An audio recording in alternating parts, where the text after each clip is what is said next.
Number one, put God first. Put God first in everything you do. Everything that you think you see in me, everything that I've accomplished, everything that you think I have, and I have a few things, everything that I have is by the grace of God. Understand that. It's a gift. 40 years ago, March 27th, 1975, it was 40 years ago, just this past March, I was flunking out of college. I had a 1.7 grade point average. I hope none of you can relate. I had a 1.7 grade point average. I was sitting in my mother's beauty shop. They still call it beauty shops now? What they call it now? Yeah, I was sitting in the beauty parlor. I was sitting in my mother's beauty parlor, and I'm looking in the mirror, and I see behind me this woman under the dryer. And every time she looked up, every time I looked up, she was looking at me, just looking me in the eye. And I didn't know who she was, and I said, she said, somebody give me a pen, give me a pencil, I have a prophecy. March 27, 1975, she said, boy, you are gonna travel the world and speak to millions of people. Now mind you, I was flunked out of college. I'm thinking about joining the army. I didn't know what I was gonna do, and she's telling me I'm gonna travel the world and speak to millions of people. Well, I have traveled the world, and I have spoke to millions of people. But that's not the most important thing, the success that I had. The most important thing is that what she taught me and what she told me that day has stayed with me since. I've been protected, I've been directed, I've been corrected. I've kept God in my life, and it's kept me humble. I didn't always stick with him, but he always stuck with me.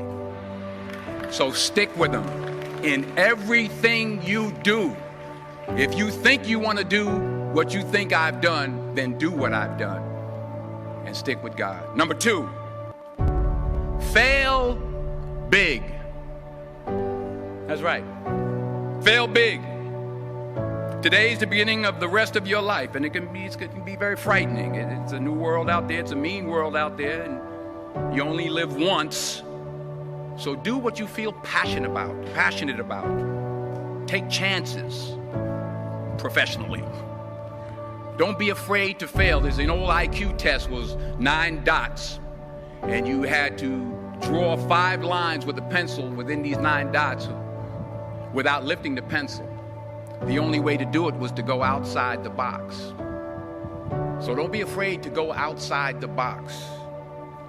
Don't be afraid to think outside the box. Don't be afraid to fail big, to dream big.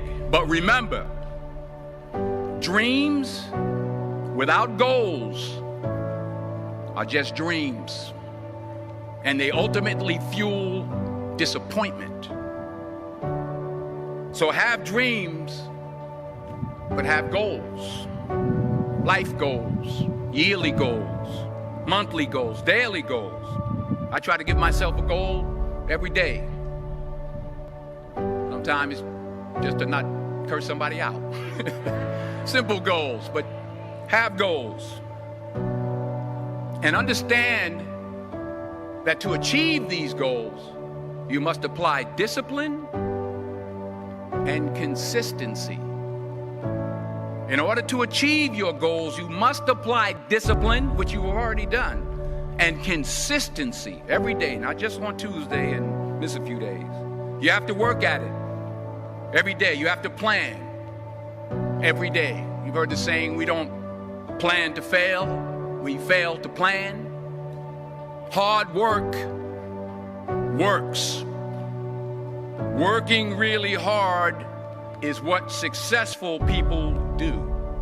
And in this text, tweet, twerk world that you've grown up in, remember, just because you're doing a lot more doesn't mean you're getting a lot more done.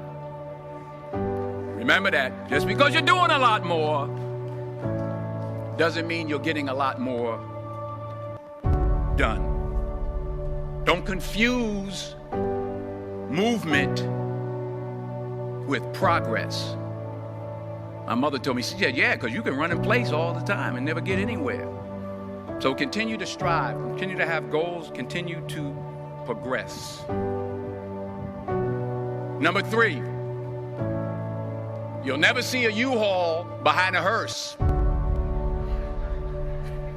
I'll say it again. You'll never see a U-Haul behind a hearse. I don't care how much money you make, you can't take it with you. And it's not how much you have. It's what you do with what you have. We all have different talents. Some of you will be doctors, some lawyers, some scientists, some educators, some nurses, some teachers. Yeah, okay. Some preachers. The most selfish thing you can do in this world is help someone else.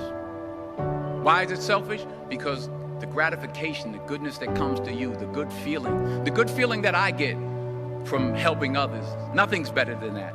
Not jewelry, not big house I have, not the cars, but it's the joy. That's where the joy is, in helping others. That's where the success is. Finally, I pray that you put your slippers way under the bed tonight, so that when you wake up in the morning, you have to get on your knees to reach them. And while you're down there, say thank you for grace. Thank you for mercy. Thank you for understanding. Thank you for wisdom. Thank you for parents. Thank you for love. Thank you for kindness. Thank you for humility. Thank you for peace. Thank you for prosperity. Say thank you in advance for what's already yours. That's how I live my life. That's why I am, one of the reasons why I am today. Say thank you in advance for what is already yours. True desire in the heart for anything good is God's proof to you, sent beforehand to indicate that it's yours already. I'll say it again.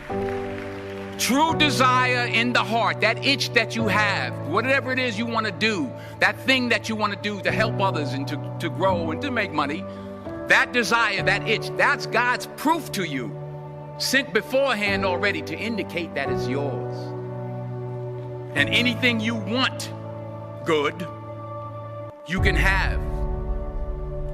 So claim it. Work hard to get it. When you get it, reach back. Pull someone else up.